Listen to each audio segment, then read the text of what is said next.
목사님이 너무 이렇게 말씀을 주셔가지고 올라오게 되게 됐더라고요.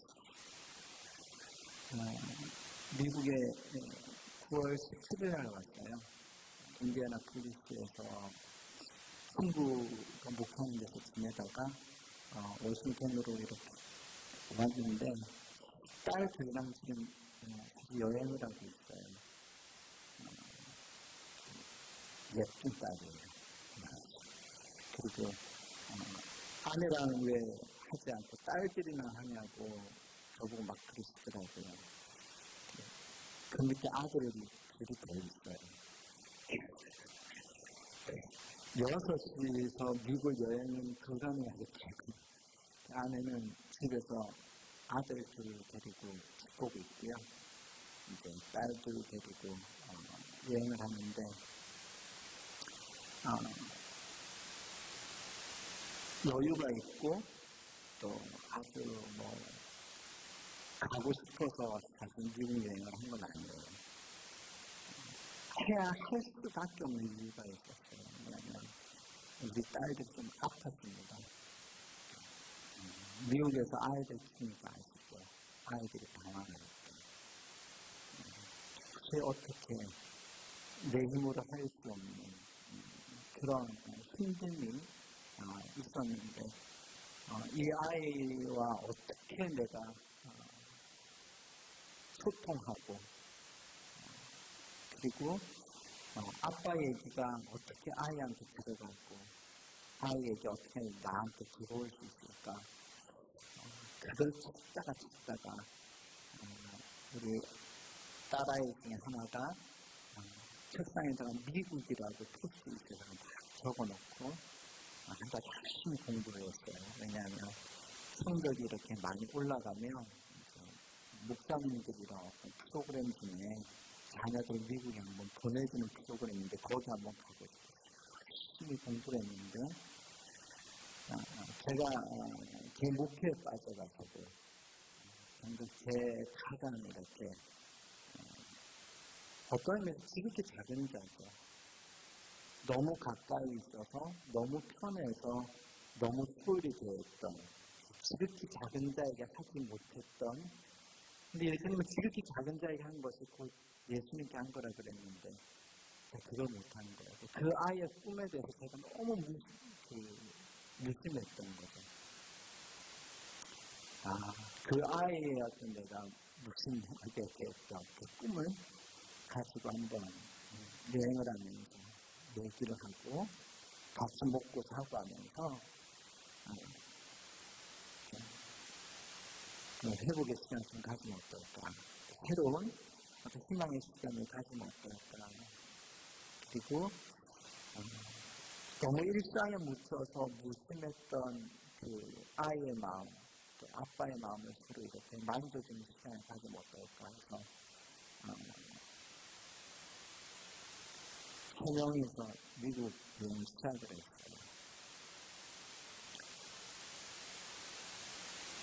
할 수 있는 형편은 절대 아니죠. 여러분, 한국 다녀오기 쉽지 않습니다.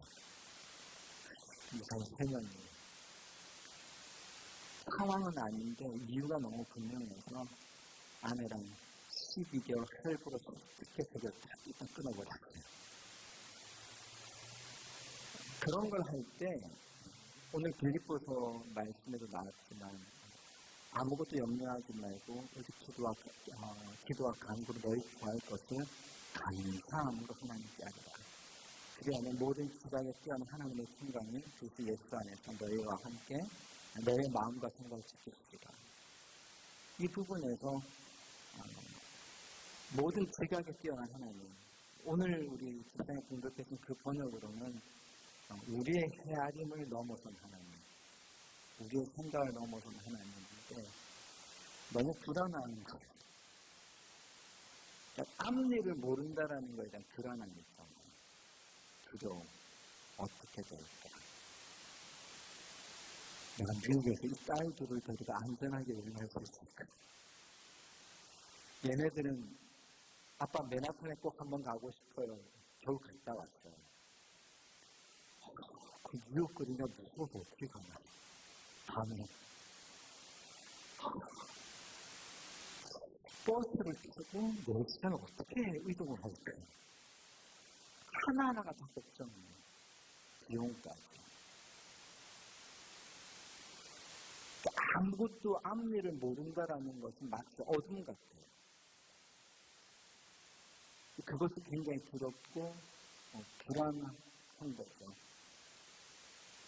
하나님이 확실하게 보여주셨으면 좋겠어요.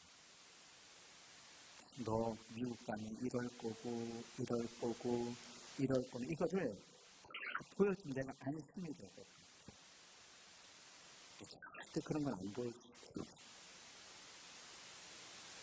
이번 여행을 하면서 딸들이랑 거의 매일 밤을 셋이 둘러 앉아가지고 얘기하고 기도하거든요. 그 고백이 뭐냐면 이럴 수가 없다라는 거예요. 한국에서 상황은 안 되지만 가야만 이유 때문에 여행을 결정하고 난 이후부터 우리의 헤아림을 넘어서는 만남들이 우리의 헤아림을 넘어서는 하나님의 도움의 성격들이 너무 놀라운 거예요. 그러면서 하나 배우게 되는 것 같아요. 미래를 모른다라는 것은 불안한 것이 아니거든요. 지금까지는 앞날을 모른다는 것이 너무너무 불안했는데 내가 몰라야지, 앞날을 몰라야지 나의 헤아림을 넘어선 하나님을 만날 수 있겠구나. 그 하나님을 만나는 너무 멋진 여행이어서 너무 감사합니다. 오늘 이맘도님도 그런 만남인 것 같아요. 목사님 가족을 만날 수 있고 여러분을 만나는 것이 저의 헤아림을 넘어서는 만남이라는 그런 기대들과 감사들이 벌써 있습니다.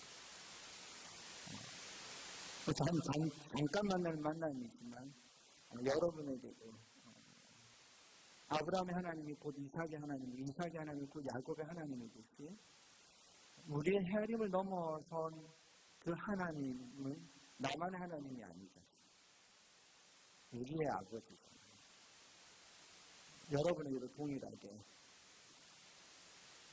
내일에 대한 어두움, 내일에 대한 그 불안과 두려움이 우리를 위축하게 만들고 또 우리를 움츠러들게 만드는 것이 아니라 오히려 우리의 헤아림을 넘어서는 하나님을 만나는 기대로 설레기를 주의 이름으로 축원합니다. 요한복음 1장에 보니까 태초에 하나님이 말씀이 계십니다 라고 했는데 그 말씀은 태초에 성경이 있었다 이 뜻은 아닙니다. 태초에 책이 있었다 이 뜻은 아닙니다. 태초에 말씀이 있었다 이 뜻은 책이 있었다, 문자가 있었다는 이런 의미가 아니라 그것보다 이 말씀이라는 뜻은 훨씬 더 넓은 의미가 있는 것 같아요. 그래서 우리가 말씀을 읽는다라는 것 또는 설교를 듣는다라는 것 또는 묵상을 한다라는 것은 단순하게 책의 내용을 깨닫는다라는 것은 아닌 것 같아요. 태초에 말씀이 있었다라는 이 말씀을 우리가 읽고 있고 태초에 말씀이 있었다는 그 말씀을 우리가 듣고 있고 태초에 말씀이 있었다는 그 말씀을 우리가 묵상한다라는 것은 단순히 책을 읽고 이해하고 깨닫는 차원은 좀 좁은 의미인 것 같고요. 그것보다 훨씬 더 살아있는 어떤 차원의 말씀이 있는 것 같아요. 그 중에 하나가 저는 이럴 때는 오늘 저는 그 중풍병자와 그 친구들의 이야기를 했는 본문을 이렇게 정했는데 그 중풍병자와 친구들의 이 이야기는 책에 있는 이런 이야기가 아니라 그런 말씀이 아니라 오늘 내가 그 중풍병자일 수 있다는 거예요. 그래서 2000년 전에 그 사건이 어떤 그 책에 갇혀 있는 그냥 단순한 스토리가 아니라 2000년 전에 그 사건이 오늘 내게도 통일하게 같은 어떤 이 공간에서 동일하게 이루어지고 있다라는 의미에서 말씀이라고 하는 거죠. 태초에 말씀이 있었다라는 것. 그 말씀이고 하나님이라는 것은 오늘 이 중풍병자의 사건이 우리가 앉아서 귀로 듣고 그렇구나라는 차원의 말씀은 절대 아니라는 거죠. 오늘 우리한테 동일하게 반복적으로 그 이야기에 나오는 등장인물 중에 내가 동일하게 지금 그대로 된다라는 의미에서의 말씀이라고 저는 그렇게 믿고 있습니다. 그렇게 볼 때 저는 이 말씀이 굉장히 그렇게 은혜가 돼요. 그 은혜를 좀 나누고 싶은 거예요. 왜냐하면 그게 저의 이야기이기도 하고 여러분의 이야기이며 저의 상태와 저의 모습이기도 하고 여러분의 상태와 여러분의 모습이기도 하다라고 저는 이해되어지고 인정하고 믿기 때문입니다. 무슨 얘기냐면요.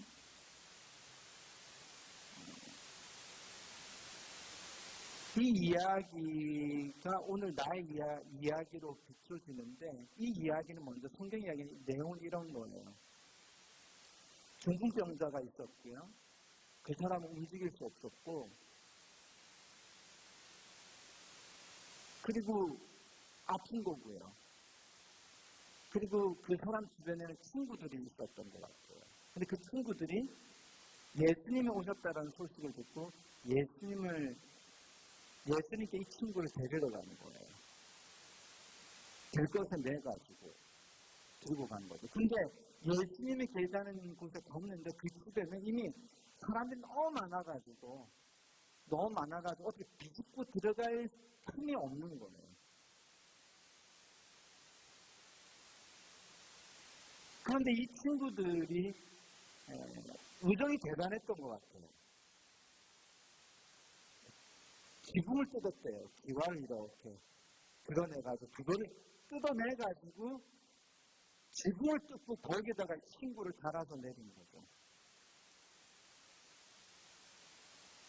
또 얼마나 그 집안에서 놀랬겠어요. 막 위에서 부석부석하고 쿵쿵쿵 깨지는 소리가 나면서 뻥 뚫리면서 사람이 막 달아서 내려오니까 얼마나 소동이 일어났겠어요.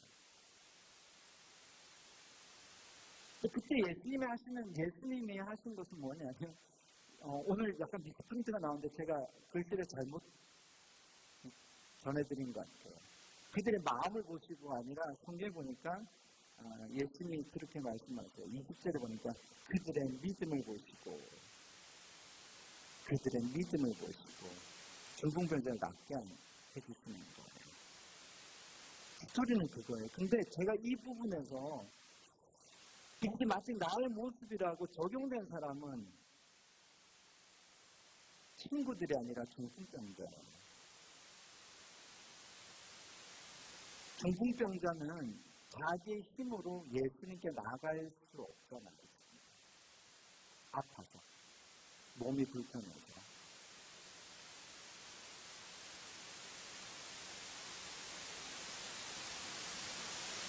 근데 예수님께 나아갈 수 있었던 거는 친구들이 있었기 때문에 예수님께 나아갈 수 있었던 거죠. 그리고 예수님은 중풍병자의 믿음을 보시고 네가 믿은 대로 될지어다 라고 말씀하지 않으셨고요. 누구의 믿음을 보셨냐면 친구들의 믿음을 보셨습니다. 친구들의 믿음을 보시고 그들의 믿음을 보시고 중풍병자를 열었다.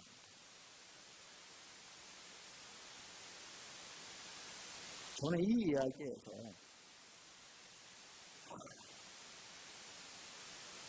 너무 위로를 받았어요. 만약 주님이 형아, 네가 믿은 대로 될지어다라고 하면 자신이 없어요. 주님이 내 믿음만을 보신다면 자신이 없어요. 여러분 자신 있으세요? 주님이 여러분의 믿음만을 보신다면 자신 있으세요? 전 별 자신이 없어요. 왜냐하면 남들이 알지 못하는 나는 아니다.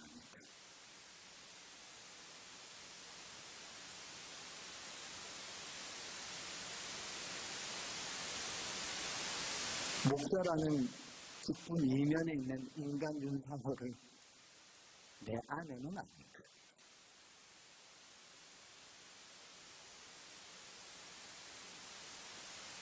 나의 모습만을 보시고 그분이 형호야, 네 믿음이 너를 구원하였다. 이 말씀을 하신다는 저는 정말 할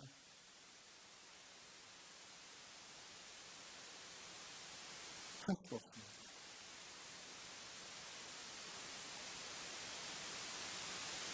근데 주님은 중풍병자의 믿음을 보신 것이 아니라 친구들의 믿음을 보시고 중풍병자를 낫게 있었어요.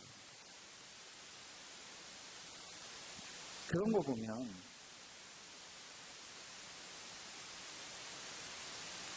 중풍병자하고 이 친구들 사이에 무언가가 있는 것 같아요. 이 중풍병자하고 친구예요. 근데 친구한테 한 것이 예수 친구들한테 해준 것이 곧 중풍병자에게 연결되잖아요.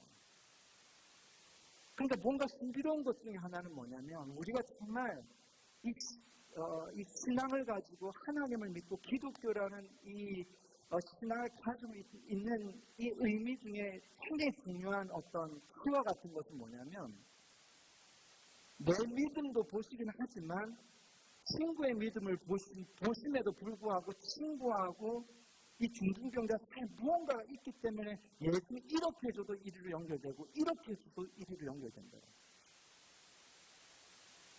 그게 뭘까? 그게 뭘까?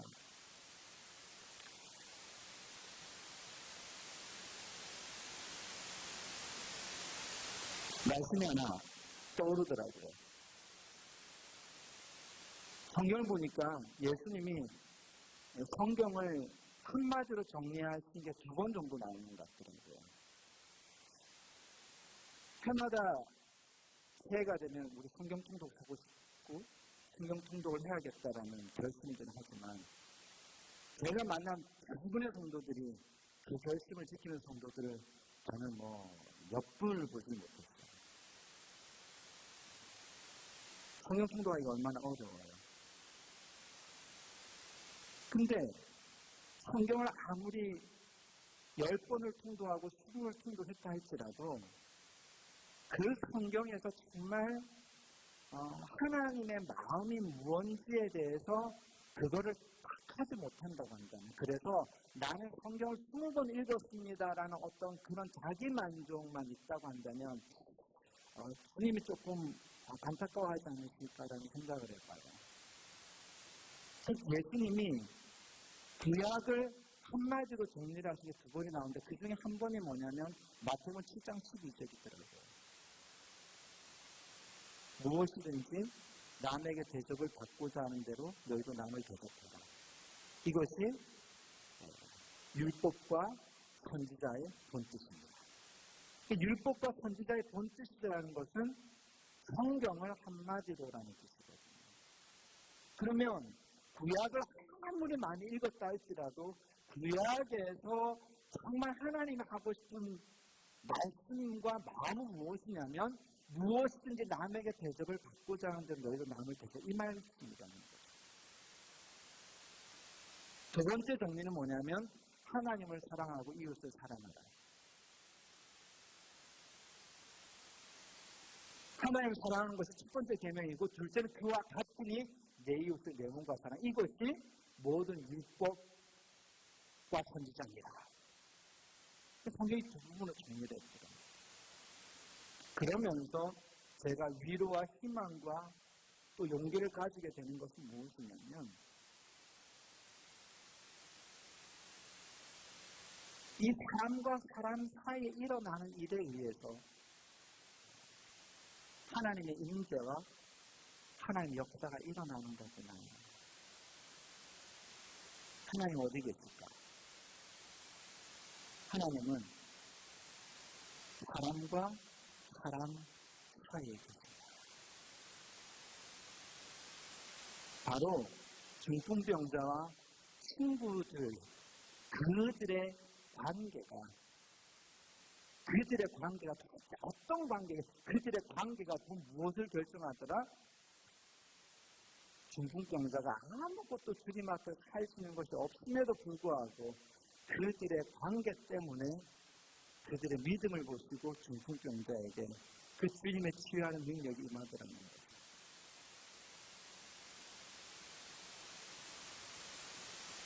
저는 이 사건을 실질적으로 경험을 해봤어요. 지난 겨울에 우리 아이들이 데리고 초가집에 갔어요. 초가집이 강화도예요. 인천 앞바다에 있는 강화도라는 섬인데, 거기가 밤 12시까지 우리 애들이랑 놀았어요. 근데 우리 막내가 지금 8살인데, 미국 나이로 6살인데, 제가 밤 12시간인데 열이 팍 나기 시작하는 거예요. 방법이 없어요. 근데 그때 제가 그 말씀을 떠올렸어요. 뭐냐면 레위기 1장에 나오는 말씀이에요.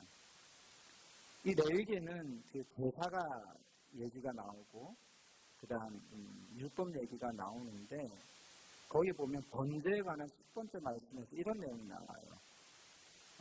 재물을 이렇게 가져온 사람이 재물에다 손을 얹는, 안수하는 얘기가 나와요. 그 얘기는 뭐냐면, 번제는 여러 가지 제사의 의미가 있는데 그 중에 하나가 죄사함에 대한 의미가 있대요. 안수를 이렇게 하면, 이 안수란다는 의미는 이 재물을 가지고 온 사람과 이 송아지가 동일하다는 의미래요. 그렇기 때문에 죄에 대한 진노는, 책임은 이 사람이 져야 되고 죄에 대한 진노도 이 사람이 받아야 되지만, 이 안수함으로 이 재물과 자신이 동일하기 때문에 이 재물을 하나님께 올려드릴 때 하나님은 이 재물에다가 하나님의 죄에 대한 진노를 쏟으심으로 이 재물이 대신 계속하는 재물이 된다는 내용을 생각하면서 제가 가족들을 불러 모았어요. 야, 모이자. 우리 6가족이 이렇게 모였어요. 시온이가 아프다. 손을 얹자. 손을 얹자. 그런데 제가 손을 얹는 의미, 안수의 의미를 얘기해 줬어요. 아빠가 성경에 보니까 이런 의미가 있다더라. 이 안수한다라는 것은 아빠와 시온이가 똑같다라는 의미다. 가을 의미가 시온이랑 똑같다는 의미고, 하늘 의미가 시온이와 똑같다는 의미고, 다음 의미가 시온이랑 똑같다는 의미다. 똑같으니까 우리 아픔을 함께 나누자. 아니면 하나님, 시온이가 아픈 거 제가 대신 아플게요. 하나님, 그렇게 기도하자. 기도를 했어요. 아이들과 기도하는데 얼마나 오래 했겠어요? 50분을 기도했겠어요. 저희가 한 3분 정도 기도하고 끝났어요. 목사가 가끔은 자기가 말하고 자기가 눌릴 때가 있어요. 진짜 제가 열나고 아프기 시작했어요. 정말. 제가 그 다음부터 열이 나고 아프기 시작해요. 그리고 우리 막내가 열이 떨어졌어요. 저희 장모님이 제가 갑자기 누워가지고 열이 펄 나오는 걸 보면서, 에이구, 윤수방이 목사는 목사네? 하면서 그냥 지나가시더라고요.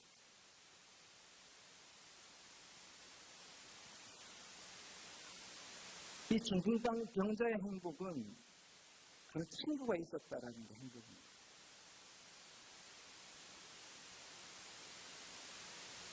근데 이 친구를 다른 말로 하면 뭐라고 번역할 수 있냐면 보혜사라고 번역할 수 있어요. 보혜사. 우리 성령님을 보혜사라고 그러잖아요.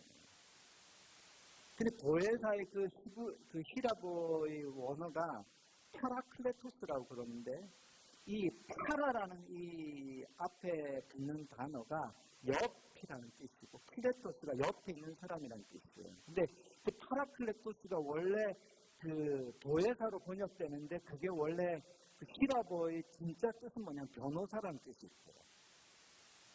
그러니까 변호사는 어떤 사람이냐면 옆에, 죄인 옆에 서 있는 사람이래요.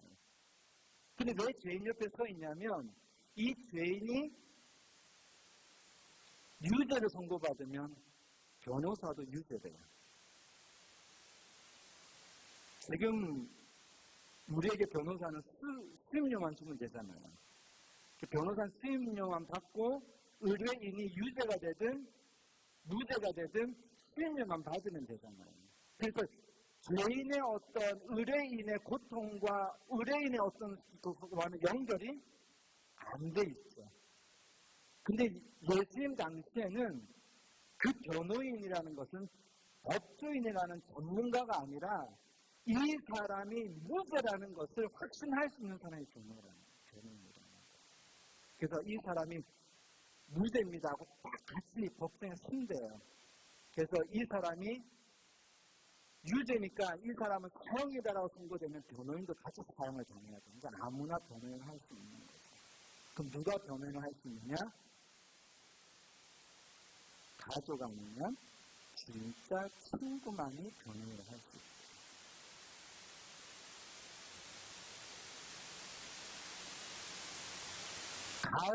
가족 아니면 진짜 친구만이 변호인을 할 수 있어요. 이 사람이 유죄를 받으면 같이 유죄를 받겠다. 중풍병자하고 이 친구들이 바로 그런 관계가 아닙니까? 하나님의 인재는 바로 그런 관계 안에서 저는 하나님의 인재가 있다라고 믿습니다.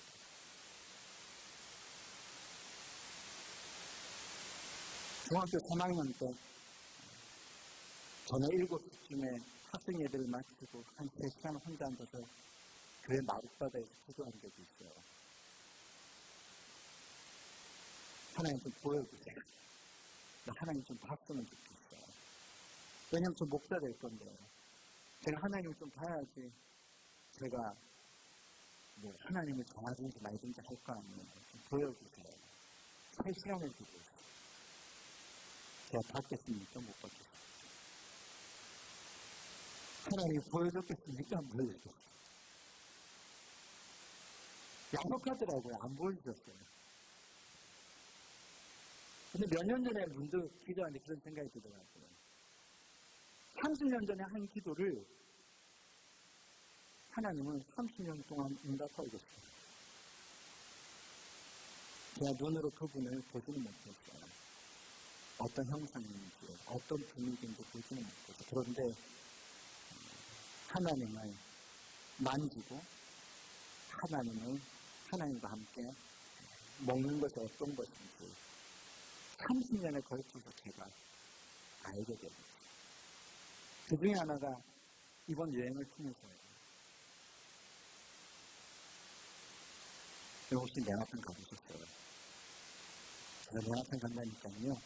미국에서 몇몇 분들, 교포들 만났는데, 성도들 만났는데, 아니, 저는 미국에 6년을 살았는데도, 뉴욕에 한번 못 갔는데, 제가 뭐, 미국에 뭐 몇 년을 살았는데도, 브로드웨이 가가지고 뮤지컬을 못 봤는데요. 뭐, 그런 말씀들 많이 하시더라고요. 미국에 산다고 다 그걸 누리는 게 아니라, 우리 여행한 분들이 더 잘 다니는 것 같더라고요.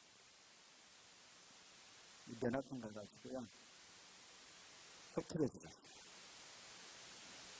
맨하탄 중심가에 있는 호텔에서 이틀. 그리고 레미제라블 뮤지컬을 봤어요. 꿈꿀 수 없는 일들을 했죠. 근데 어떻게 그렇게 했을까? 어떤 분이 카드가 왔어요. 목사님 뉴욕 가신다면서요. 마음이 급해가지고 준비해가지고 600불 주셨어요.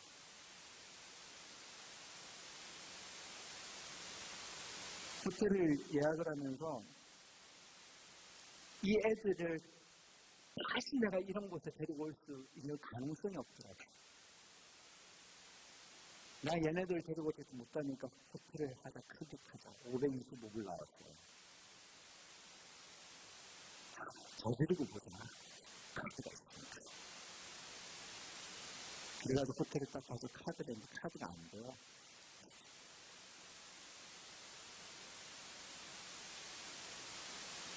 그러니까 얼마나 있었죠? 600불이 있었죠.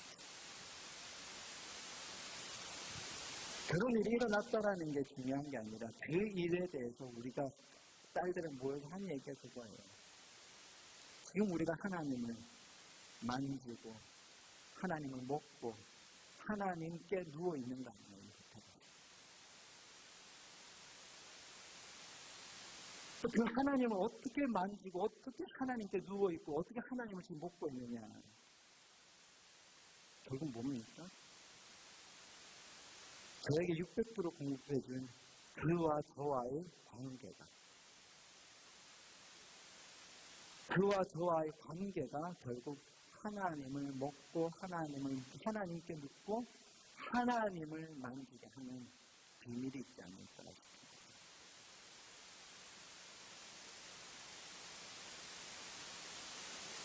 예수님이 떠나가실 때 제자들이 얼마나 불안했어요. 나 이제 죽는다. 얼마나 불안했어요. 근데 예수님이 아무것도 염려하지 마. 내가 주는 평안은 세상이 주는 것과 다르다. 걱정하지 마라. 내가 너희를 고아와 같이 내버려두지 않겠다. 내가 반드시 너희와 함께하겠다. 계속 그 말씀하셨거든요. 그러면서 예수님이 딱 하나 계명을 주셨어요. 하나 계명. 세 계명을 주면 너희가 서로 사랑하라. 걱정하지 마라. 서로 사랑하기만 해라. 즉 형제가 서로 사랑하는 이 관계, 이 커넥션 안에 무언가가 있다라는 거죠.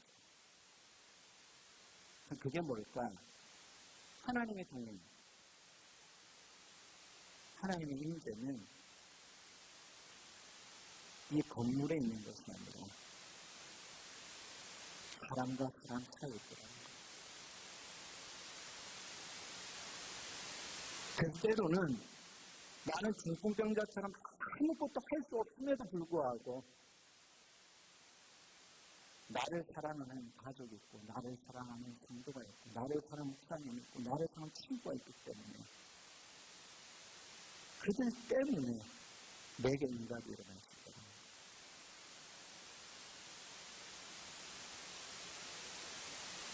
우리가 하나님을 보고 우리가 하나님을 만지고 우리가 하나님 먹을 수 있는 것은 이 공간에 와서가 아니라 이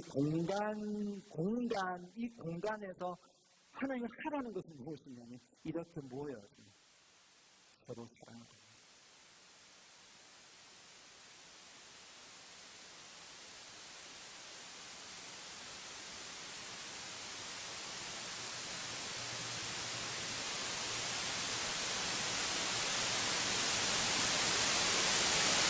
그래서 가장 힘든 게 사람과 사람 사이인 것 같아요. 사람과 사람 사이가 참 어렵고 힘든 것 같아요. 그렇기 때문에 사람과 사람 사이에 하나님이 계십니다.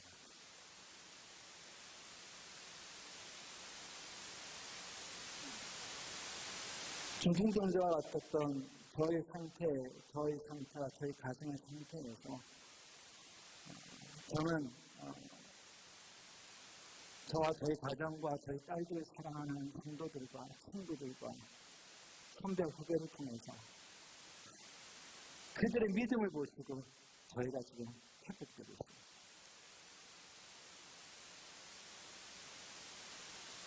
이 얘기는 누구의 얘기가 아니라 그냥 저의 얘기고, 저희 가정의 얘기고, 정말 중풍병자 같은 상황이에요. 그러나 저의 하나님은 여러분의 하나님과 같은 아버지죠. 저는 오늘 이 만남에서 저는 이 복음을 좀 전해드리고 싶어요. 하나님을 만나고 하나님을 만지고 하나님께 묻고 하나님을 먹고 싶다고 한다면 지금 여러분과 사는 사람들 그리고 이 공동체로 모인 형제 자매들 그분들을 바라고 있어요. 하나님은 여러분을 만지고 먹고 그리고 그분께 누울 수 있다라고 확신합니다. 복음성에 그런 거 있잖아요. 당신이 지쳐서 기도할 수 없고 그럴 때 누군가 널 위해 기도하라. 저는 이것이 우리가 세상을 이길 뿐만이 아니라 이것이 하나님과 동행할 수 있는 길이라고 믿습니다. 여러분의 가족이 여러분 기도할 수 없을 때 여러분 대신해서 기도해 주고 있고요. 여러분의 숲에 성도들이 여러분이 기도할 수 없을 때 기도해 주시고 여러분의 목사님이 여러분이 기도할 수 없을 때 기도할 힘조차 없을 때 여러분 대신해서 기도를 해주십니다.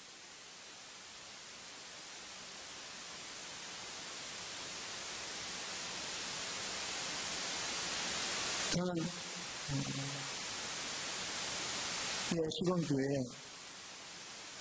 그런 복음이 일어났으면 좋겠어요.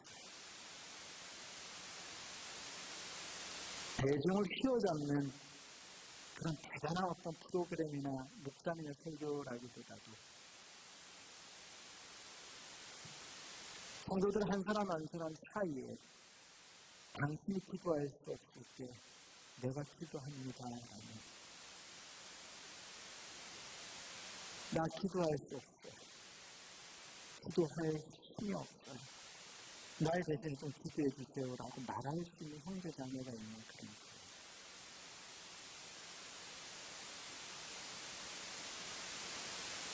그런 교회가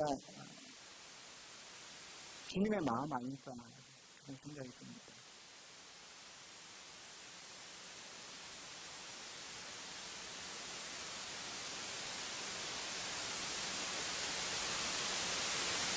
그래서 이미도 여러분이 그런 감정도 있고 이야기도 있겠지만 이 중풍병자 이야기가 오늘 저의 이야기도 있고요.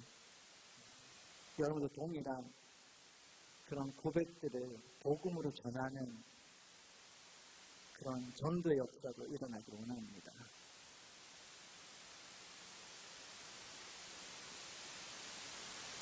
이웃들에게 이런 하나님을 만나고 하나님께 믿고 하나님을 먹는 그 말씀을 먹는 그런 복음을 전하는 이야기. 그래서 누군가에게 정말 희망이 되어줄 수 있는 그런 일들이 일어났으면 좋겠습니다. 왜냐하면 아무리 이렇게 좋아 보여도 미국에서 며칠 지내다 보니까 중풍병자 같은 대포들과 교인들이 많더라고요.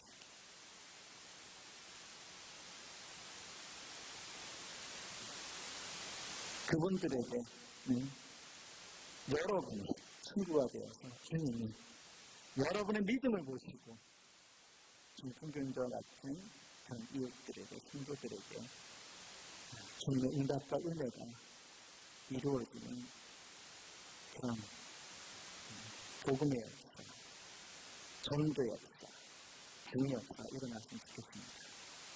아멘. 우리 함께 기도했으면 좋겠는데 여러분 혹시 이 말씀을 들으면서 여러분이 누군가에게는 중풍병자이지만은 누군가에게 여러분은 친구가 되지 않습니다. 저는 먼저 이 기도를 좀 했으면 좋겠어요. 여러분 주위에 있는 여러분 마음에 떠오른 중풍병자와 같은 이웃이 가족이 누가 있으면 그들을 위해서 여러분 기도하세요. 그럼 기도하지 못하고 기도할 수 없는 그들을 위해서 여러분이 기도할 때 우리 아버지는 여러분의 믿음을 보시고 그들을 만나주시라고 저는 믿습니다. 그들을 위해서 먼저 기도합시다. 함께